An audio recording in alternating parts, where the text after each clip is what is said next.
Hello students. ये आपकी MA final की क्लास है। और आज एमए फाइनल की क्लास को स्टार्ट करने से पहले, क्योंकि फाइनल ईयर की जो क्लास है उसका ये पहला वीडियो है, तो क्लास को स्टार्ट करने से पहले ज़रूरी है कि आपको ये बताना कि आपका सिलेबस क्या है, कितने पेपर्स हैं आपके, क्या क्या आपको पढ़ना है। और उसके बाद में हम अपनी क्लास को स्टार्ट करेंगे। तो सबसे पहले हम देखते हैं कि हमारा जो एमए फाइनल का जो सिलेबस है आखिर वो क्या क्या कहता है। सबसे पहले तो जान लीजिए कि आपके टोटल 5 पेपर्स होंगे। टोटल 5। उसमें से 3 पेपर होंगे आपके कंपलसरी, यानी वो 3 पेपर आपको लेने ही लेने हैं। और बाकी के 2 पेपर यानी कि चौथे और 5वें नंबर के जो पेपर हैं वो आपके ऑप्शनल होंगे, वो आपको चूज़ करने हैं। अब ऑप्शनल पेपर्स में से कौन कौन से हैं वो भी हम डिस्कस करेंगे। तो सबसे पहले हम बात करते हैं पेपर फर्स्ट की, प्रथम प्रश्न पत्र की। जैसा कि हमने डिस्कस किया अभी कि 5 पेपर होंगे, उसमें से हम सबसे पहले पेपर के बारे में यहाँ पे जान रहे हैं। तो देखिए, पहला जो पेपर उसका नाम है आधुनिक राजनीतिक सिद्धांत एवं तुलनात्मक राजनीति। आप स्क्रीन पे देख रहे हैं ये जो सिलेबस है ये हिंदी में होने के साथ साथ नीचे इंग्लिश में भी है। अगर किसी बच्चे को कोई दिक्कत है तो वो इंग्लिश में भी इसे पढ़ सकता है। तो जो पहला पेपर है उसका नाम है modern political theory and comparative politics. आप बीए फर्स्ट ईयर में इस पेपर के बारे में काफ़ी कुछ पढ़ चुके हैं, अगर आपको ध्यान हो तो। इसमें देखिए 3 यूनिट होंगी, ए बी सी, क ख ग। और यूनिट 1 की हम बात करते हैं तो राजनीतिक सिद्धांत की अभिनव प्रवृत्तियाँ, यानी कि जो रिसेंट ट्रेड्स हैं, रिसेंट ट्रेड्स के बारे में बात करेंगे। जैसे कि परंपरागत से आधुनिक की ओर प्रयाण। जो परंपरागत सिद्धांत है वो क्या कहता है, आधुनिक जो राजनीतिक सिद्धांत है वो क्या कहता है। राजनीतिक सिद्धांत में व्यवहारवाद, बिहेवियरलिज्म, इसका क्या अर्थ है, प्रकृति, भूमिका, इसकी क्या लिमिटेशन यानी कि सीमाएं हैं। फिर व्यवहारवाद आया तो उसके बाद में उत्तर व्यवहारवाद यानी कि पोस्ट बिहेवियरलिज्म, वो क्या कहता है। राजनीति विज्ञान का विकास, राजनीति विज्ञान जो है इसका विकास किस प्रकार से हुआ। व्यवस्था सिद्धांत यानी कि सिस्टम थ्योरी। संरचनात्मक प्रकार्यात्मक सिद्धांत यानी कि स्ट्रक्चरल फंक्शनल थ्योरी। अब हम पढ़ते हैं यूनिट बी। यूनिट बी जो है उसमें है राजनीतिक आधुनिकीकरण एवं राजनीतिक विकास,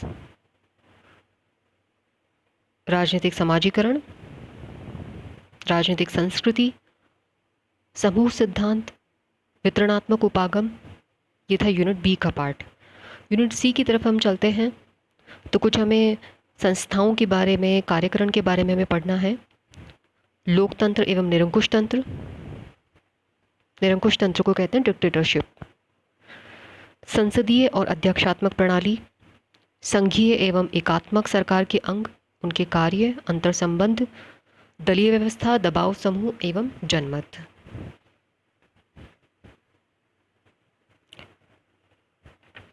ये तो हुआ पहला पेपर। देखिए, आप में से कई स्टूडेंट ये क्वेश्चन पूछना चाहेंगे कि मैडम हम कौन सी बुक लें। तो देखिए, आप इसमें modern political theory and comparative politics के लिए आप सी बी गेना बुक भी ले सकते हैं, हरिश्चंद्र शर्मा बुक भी ले सकते हैं, बी एल फड़िया बुक भी ले सकते हैं। तो ये कुछ थिंकर्स थे जिनकी आप बुक ले सकते हैं। आगे हम बढ़ते हैं सेकंड पेपर के बारे में। तो देखिए सेकंड पेपर क्या कहता है। सेकंड पेपर जो है वो है भारतीय शासन और राजनीति यानी कि इंडियन गवर्नमेंट एंड पॉलिटिक्स। इसमें भी यूनिट 3 है, A B C. Unit A जो है उसमें है संविधान सभा, संविधान के दार्शनिक आधार, मूल अधिकार, मूल कर्तव्य, राज्य नीति के निदेशक सिद्धांत, संघीय कार्यपालिका जिसके के पार्ट है राष्ट्रपति, प्रधानमंत्री, मंत्रिपरिषद। फिर है संसद और उसके दोनों सदनों के मध्य संबंधों का स्वरूप। देखिए, जो भारतीय शासन राजनीति है इससे आप अच्छे से परिचित है, बीए सेकेंड ईयर में आप पढ़ चुके हैं भारतीय शासन राजनीति को। यूनिट बी,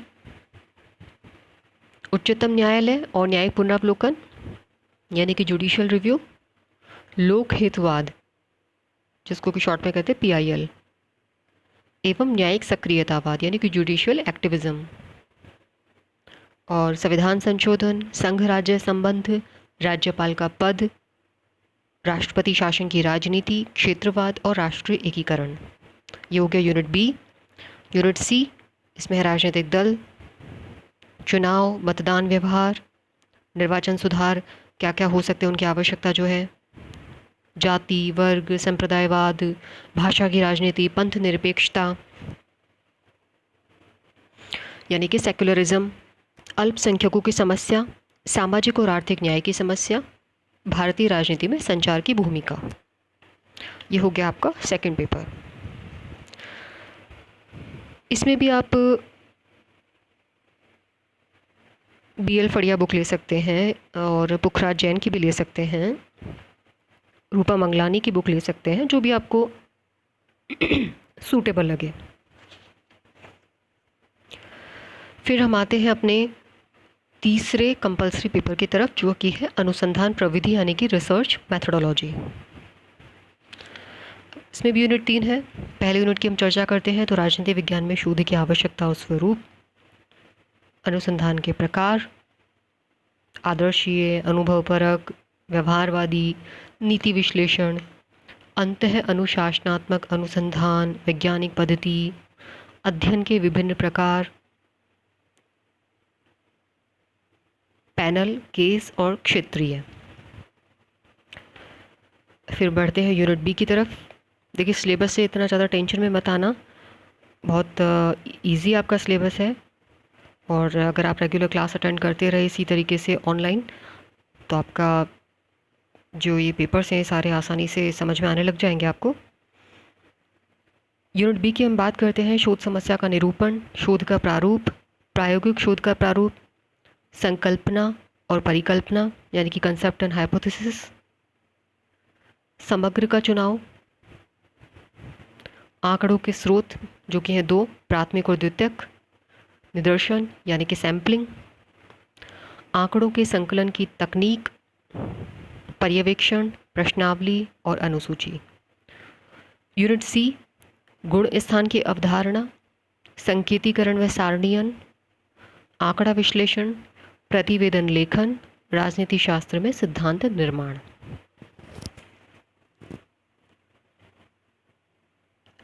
ये है आपका तीसरा कंपलसरी पेपर। उसके बाद हम बात करते हैं ऑप्शनल पेपर्स की। तो देखिए यहाँ पर ये आपके ऑप्शनल पेपर की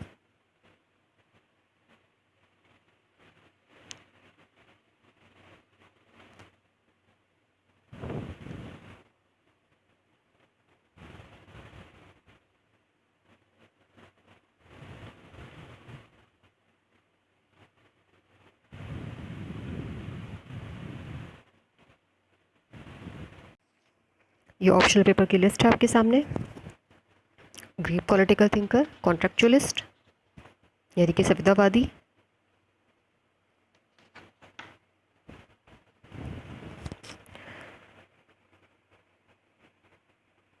गांधीयन पॉलिटिकल थॉट यानी कि गांधी राजनीतिक चिंतन,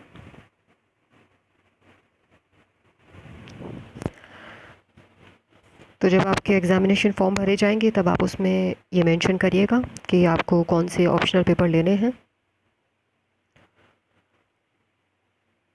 अभी तो हम बात करते हैं अपने कंपलसरी पेपर की तरफ।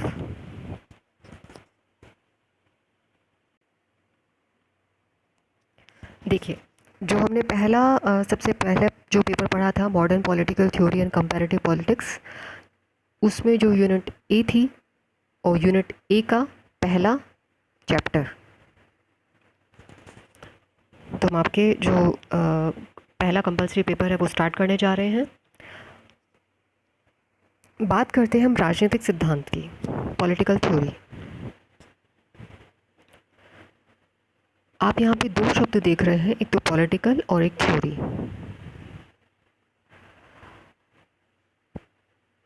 राजनीति का जो अंग्रेजी शब्द है यानी कि जो पॉलिटिक्स है, पॉलिटिकल किससे बना है? पॉलिटिक्स से।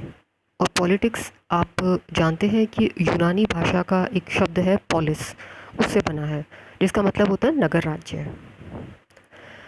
और अगर हम बात करें थ्योरी की, थ्योरी यानी कि सिद्धांत, तो थ्योरी जो है यानी कि जो अंग्रेजी शब्द है थ्योरी, ये ग्रीक भाषा के थ्योरिया शब्द से निकला है।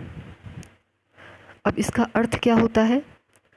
इसका अर्थ होता है एक ऐसी मानसिक प्रवृत्ति जो एक निश्चित नियम तथा व्यवहार को प्रकट करती है। या इसको यूँ भी कहा जा सकता है कि एक ऐसी मानसिक दृष्टि जो एक वस्तु के अस्तित्व को, उसके कारणों को प्रकट करती है। या इसको आप और भी सिंपल वे में समझें तो सिद्धांत मतलब है समझने की दृष्टि, समझने की दृष्टि, इसे कहा जाएगा थ्योरी।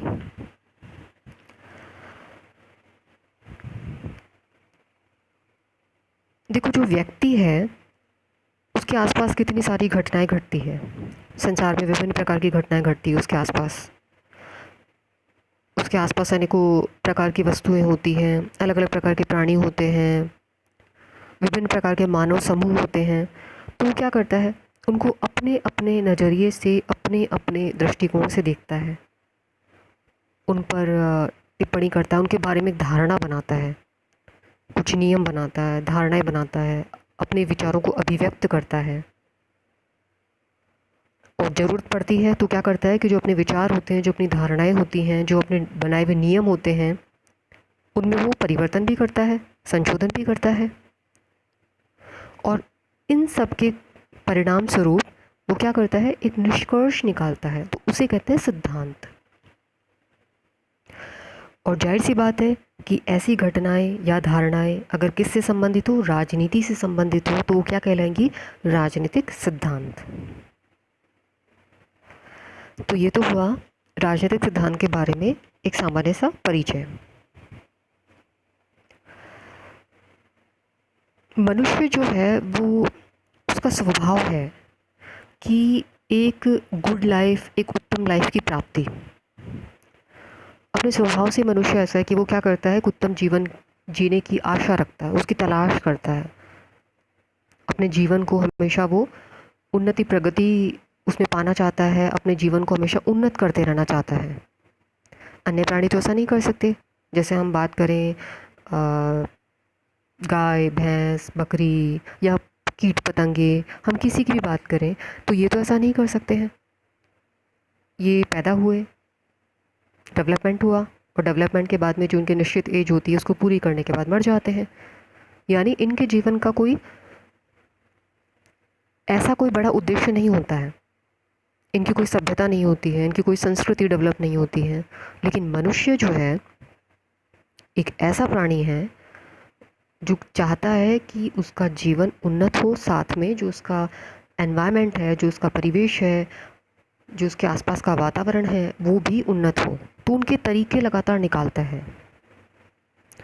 इसके लिए वो अलग अलग संस्थाओं की स्थापना करता है।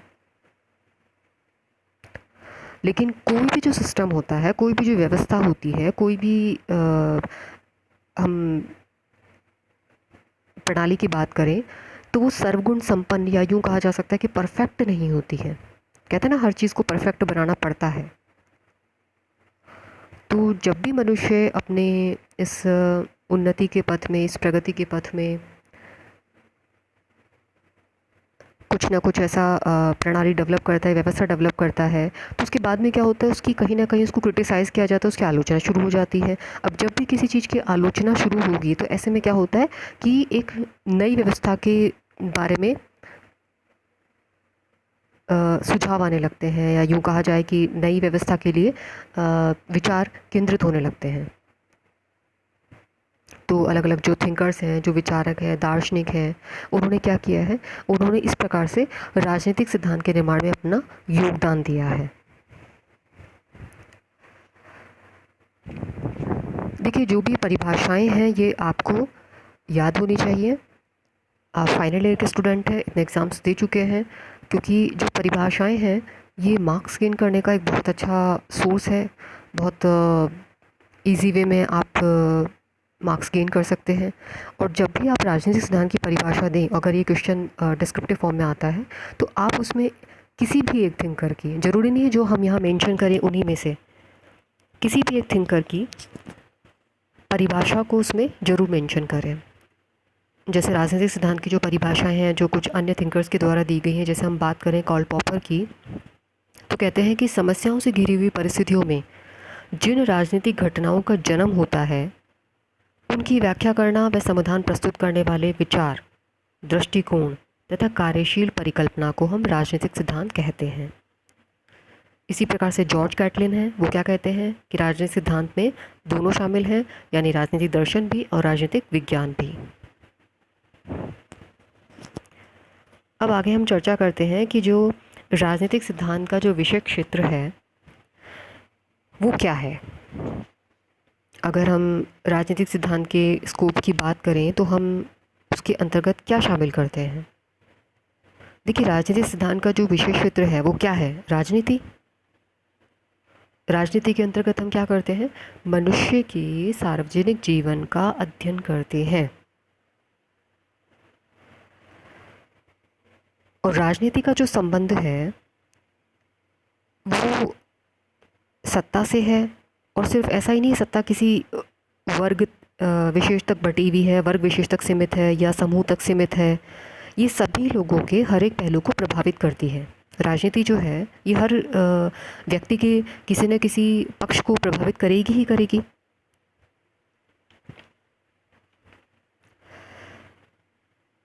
तो ऐसे कौन कौन से विषय हैं जो राजनीतिक सिद्धांत के अंतर्गत शामिल किए जा सकते हैं। तो सबसे पहले हम बात करते हैं राज्य व शासन का अध्ययन, यानी कि study of state and government. अब इसके अंतर्गत देखिए हम क्या क्या शामिल करते हैं कि राजनीतिक सिद्धांत जो है वो राज्य के उत्पत्ति किस प्रकार से हुई है, उसका डेवलपमेंट किस प्रकार से हुआ है, उसका विस्तार क्या है, उसकी प्रकृति क्या है, क्या इसका कार्यक्षेत्र है, वर्तमान में इसकी स्थिति क्या है, भविष्य में इसमें किस प्रकार से सुधार किया जा सकता है, इन सब का एक गहन अध्ययन करता है।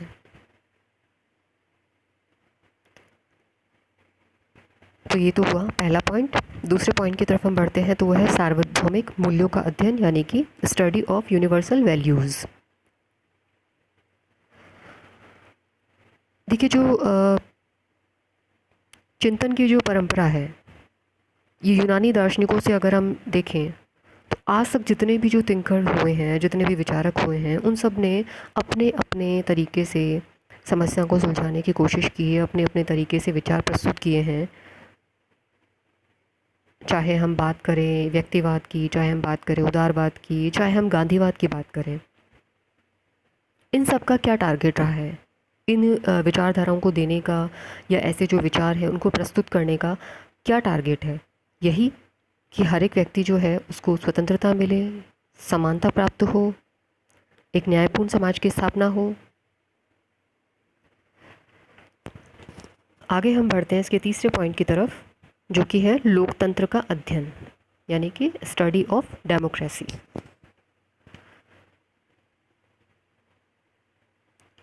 वर्तमान में आप देखें तो लोकतंत्र या प्रजातंत्र कहें तो वही एक ऐसी प्रणाली है जो जन कल्याण करने का जो राज्य का लक्ष्य होता है उसको पूरा कर सकती है।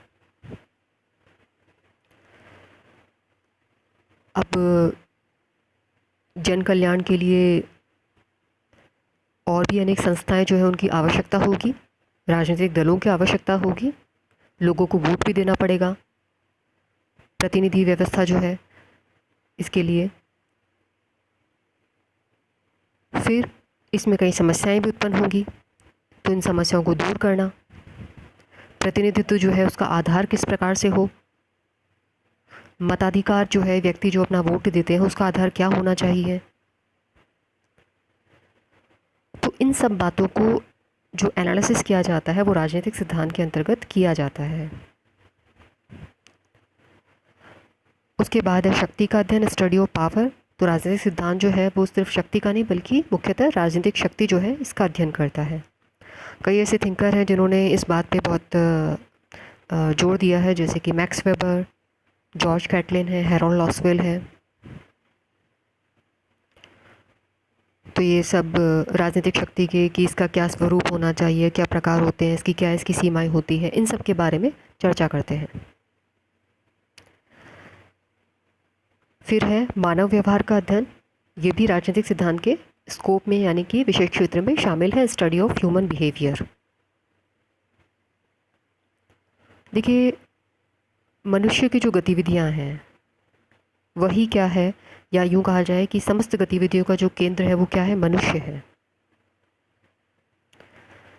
उसी के अकॉर्डिंग क्या होता है, संस्थाएं बनती हैं, उनमें परिवर्तन होते हैं या नीतियां बनती हैं। तो सिद्धांत जो है उसके अंतर्गत हम क्या करते हैं कि मनुष्य की जो गतिविधि है, जो उसकी अपेक्षा है, जो वो चाहता है, उसके अध्ययन पे जोर देते हैं। जैसे कि हैरोल्ड लॉसवेल है, जी आमंड है, इन विद्वानों ने विशेष योगदान दिया है स्टडी ऑफ ह्यूमन बिहेवियर में। ना सिर्फ इसमें अनौपचारिक जो राजनीतिक संस्थाएं हैं जैसे कि राजनीतिक दल, दबाव समूह, इनका अध्ययन किया जाता है, बल्कि व्यवस्था विश्लेषण, ये सब भी राजनीतिक सिद्धांत के विषय क्षेत्र के अंतर्गत आता है। राष्ट्र निर्माण का अध्ययन यानी कि स्टडी ऑफ नेशन बिल्डिंग। तो जो अल्प विकसित देश हैं, जो पिछड़े हुए देश हैं, उनका विकास किस प्रकार से हो, या राष्ट्र निर्माण के पीछे जो समस्याएं हैं कि भाई ये समस्याएं, इनको किस प्रकार से दूर किया जाना है, उसका समाधान ढूंढना, ये सब भी क्या है, ये पॉलिटिकल थ्योरी के विषय क्षेत्र के अंतर्गत आता है। तो ये आज हमने राजनीतिक सिद्धांत जो है उसका एक परिचय जाना। बाकी हम नेक्स्ट वीडियो में चर्चा करेंगे इसके लिए। Thank you.